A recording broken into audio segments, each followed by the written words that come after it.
How do we know that Reiki is actually working? How do we know that the Reiki is flowing as a practitioner?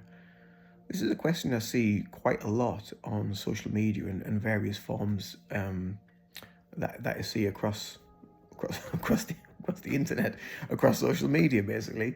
But I see it quite a lot, and I often see people asking, "Well, how do I know that it's working? How do I know that the Reiki is flowing? What am I supposed to be feeling? Am I supposed to be feeling anything?" So I thought I'd just highlight that a little bit for anybody that may be new to Reiki or maybe is pondering themselves about Reiki and what they're feeling. Are they meant to feel certain things, and how do they know that it's turned on kind of thing. So if we think about when we're in meditation, so Reiki basically is a practice of meditation. It's a practice of self-development and self-awareness. That's what we're working with. So we're developing ourselves, we're developing our own energy. So when we're going into meditation, that's exactly what we're doing. We're harnessing and connecting to that spark that is within our soul, our intuition, our whatever you want to call it, our consciousness. So we're quietening everything down to connect to that. And with practice and with time, over years and years of practice, the separation between me sat here now talking away, yada yada yada yada, to then going and going into a meditation, the separation between the two becomes smaller and smaller.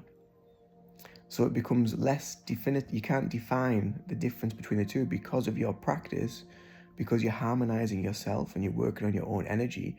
So when we're working in the realms of Reiki, it's exactly the same thing.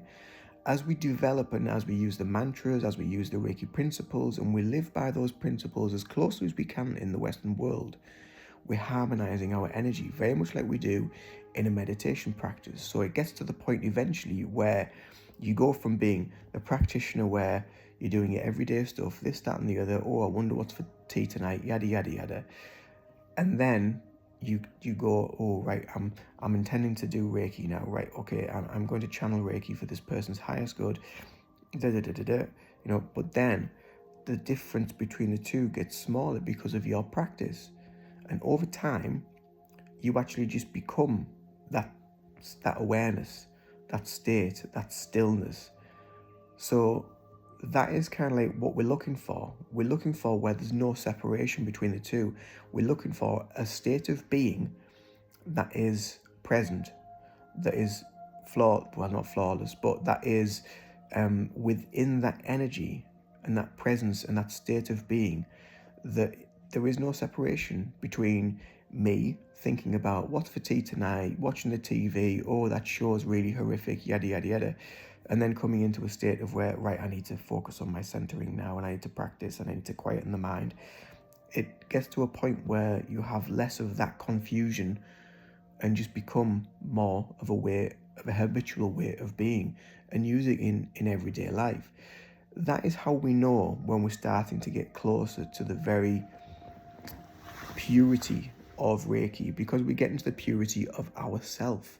We get into the purity of our soul. We're getting rid of the chatter, the negative self-talk, the ego, the external world that affects all that as well, the consumerism, the social media.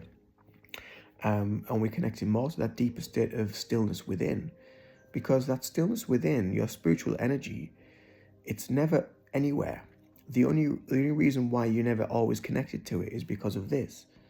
So with practice, with harmonization and stillness, and trying to be as disciplined as you can in the Western world, that is when you're getting more clarity. That is when you're getting closer to the truth of Reiki, to that energetic connection. And on the back end of that conversation, what do we feel? What we're looking for? We're not looking for anything. As soon as you start looking for something, you're taking yourself away from here, out there. What am I seeing? What am I feeling? What am I experiencing? What am I sensing? Who am I asking for? What energy am I wanting to call in to assist with my healing? As soon as you start doing that, you've activated this because you're looking, sensing, searching for something else rather than this powerful present moment, this energetic being that is already here within you, that is a connection of source, that is a connection of God and the universe. So that is how we know when we're getting closer and closer to Reiki, to the connection of Reiki, through the discipline and the practice that we use within everyday life. And sometimes we can be so wrapped up in wanting to look for things and search for things and search for sensations, and oh, I'm seeing this wonderful color, or I saw this blackness, what could that mean?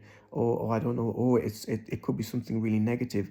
You've taken yourself straight out of being here. You've activated the ego straight away. So it's just about balance. Yes, you can feel heat. Yes, you can feel cool spots. Yes, you can feel tingling. Yes, you can feel nice and floaty and light. But have no attachment to it. Same with meditation. When we're in meditation and a thought comes in, we don't connect to it. We just observe, allow it to pass. That is when you're in a beautiful flow, energetic state. That's what we're looking for.